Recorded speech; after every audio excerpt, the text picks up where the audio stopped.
been skating these shoes for a few weeks now, and I've compiled a list of good things, but more so importantly, a list of bad things that I just didn't like. And this is gonna be the review of the Converse AS1 Pro. This is Alexis Sablone's pro model shoe, and it's about time she got one because she's been killing it for forever. These shoes cost me $80, and before we get into exactly what I think about these shoes, let's look at the bullet points that Converse is pointing out for these AS1 Pros. Low top skateboarding shoe with the full suede upper, where I ended up getting the leather one. I did ask my friends that skated the suede ones if they performed differently or if there was something that I'll talk to you about in a second. CX foam shock liner for impact protection. Engineered coring built into the cupsole, designed for durability and a classic look. Herringbone outsole for maximum traction. Cotton laces for added durability, which doesn't make sense at all because I broke the laces in the first 2 sessions. So that's why I use some of my extended wear slim laces, and these aren't gonna be breaking on you anytime soon. As a matter of fact, I put them at a lower price for you guys. So aside from the laces breaking super easily, while I was trying to break in these shoes, they are a cup sole, so they are a little bit more stiff than your traditional vulcanized skate shoe or a slimmer outsole. But because these are pretty thick boys, it took me maybe 3 or 4 sessions to be I'm totally used to these and how they skate, and they feel broken in. I do wear a size 10, and I got these in a size 10, and they fit true to size for me. These shoes did come with their own insoles, but it turned out I didn't really end up liking them. So I did replace them with my insole that is a layer of gel and then a layer of impact protection foam, and they felt a lot better than skating in these. These cup soles still have a thick outsole, but give you an additional board feel, which I kind of diminished the board feel a little bit when I put my insoles in there, because mine are very thick and they protect my feet and not feel any pain in my toes. I would say if you're making a scale from 1 to 10 for impact protection, then these fall on about a 7, because they're pretty good, but I wouldn't be jumping down a 22 stair with these. Well, I wouldn't be jumping down a 22 stair, but I wouldn't be jumping down a 10 stair with these and feel comfortable. This leather upper lends itself to look really cool, but aside from looking really cool, doesn't do much else. I already started to detach the toe cap from the toe bumper. All of the stitches ripped pretty easily, and then I started to have kind of this floppy feeling on my foot. But before that happened, these shoes had really good flick. Anytime I would do any kickflip, it would respond exactly how I wanted it to, and it felt really good and really solid until all these stitches started to fall off. My shoe was starting to talk to me a little bit. I felt like I was doing a kickflip off just this part of my shoe. It didn't feel as solid as when they were new. I'd rather have a solid skateboarding shoe. But after the toe situation, just turned into a sad skateboarding shoe. I did have some of my friends that skated these shoes in the suede version, and I asked them, hey, did your toe last a long time? And they also said, no, not really. I thought maybe the suede would last longer, but they said that the same thing happened to them pretty quick. So if you want a very durable toe cap, probably not gonna be these. I wish I super glued the stitches, but I wanna show you what happens if you just don't do that. So yeah, you're welcome. Of the things that I like the most about this shoe, the flick with the shoe was very impeccable, at least for a little while. But I did notice that every kickflip that I did felt consistent for the first 2 or 3 or 4 sessions. Before I get into what the flick felt like, let's talk about what the heel flips felt like.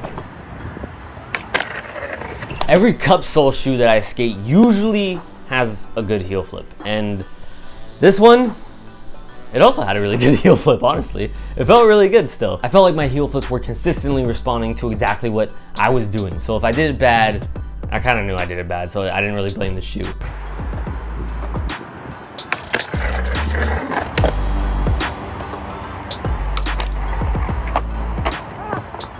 The overall look and aesthetic of this shoe that kind of resembles a basketball shoe is actually pretty dope, because a lot of people skated basketball shoes before they skated skate shoes. Maybe that's just me, I don't know. I skated basketball shoes before I skated skate shoes. The herringbone pattern of the tread on the bottom of this shoe not only was grippy, it was grippy. It kind of has that classic Nike squeak. It also seemed to last a lot longer than the rest of the shoe. The entire tread on the bottom of the shoe, including the heel on the other shoe, back there, is like brand new looking still. And yeah, definitely is outlasting the upper of the shoe. One thing that sucked, and this really annoyed me, the tongue of the shoe has this like leather, like, what would you call this? Like leather stitch situation. I don't know what the fuck this is called. Has this leather stitching situation. What the fuck is this? Like a leather, the tongue of the shoe has like this leather rim that's wrapped around the entire top part of the tongue. And when it was brand new and I would be wearing ankle socks when I skated these, it would make my ankles red and kind of sore. So that was super annoying up until they started to break in and it didn't matter as much. It is something I noticed. So if you like to skate in ankle socks, don't with these. At least while they're new. As for where I broke my laces, it wasn't in the traditional like eyelet in the front of your shoe, like where your kickflips are happening. I usually break my laces up here, closer to the heel, where I do my heel flips and tricks like that. But after I switched them out with these slim laces, they were fine and I didn't have to mess with them anymore. Oh, and when I did switch them out, I had to like force these metal tips into the eyelets, but it works. It's just kind of hard to do. You just gotta use a little bit of muscle. Look at this muscle. Can you make it bigger? Okay. Even though the heel flip tricks felt really good the entire time I skated these, the flick did feel good for about 4 sessions. And then this toe started to totally just deconstruct itself and my flick started to diminish with that. I did get used to the way it felt and I was able to do my kickflips the way I wanted to, but they just lost that solid feeling that you get when you do a solid kickflip and you catch it and you land it and you feel good about it. The flick didn't feel as solid. I started to just feel like I was wearing a slipper. I don't want to feel like I'm wearing a slipper when I'm skating a shoe. I want to feel like I'm skating an awesome skate shoe, not a slipper. You know what I'm saying? After the shoes broke in though, they did feel like they were a lot more loose for me to skate in, and especially after I started to break down this toe cap, it really felt like it was a lot more loose. And if I skate a shoe that feels very solid, then my confidence level, it just goes up. And these felt really solid for the first like 2 weeks. The more that the shoe kind of deconstructs and breaks down, the more I'm like, I don't really need to jump on that ledge right now. I don't really need to jump off those stairs right now. The last week that I've been skating these, I've just skated a lot of flat ground. Aside from the laces breaking and the fact that these are not the most durable skate shoe, I would say that they're a pretty good skate shoe for $80. You should probably try these because I had a good time skating them. If you're skating something a little bit higher, you might want to throw an extra insole in there or something. Let me know what shoes you want me to review next. Make sure that you subscribe for more shoe reviews and keep an eye out for more weekend sessions that are going to be coming soon. Until then, I love you. Leave a comment down below. Subscribe if I didn't, probably already said that. Also, I shot this whole thing on my iPhone and this phone is better than the camera that I have.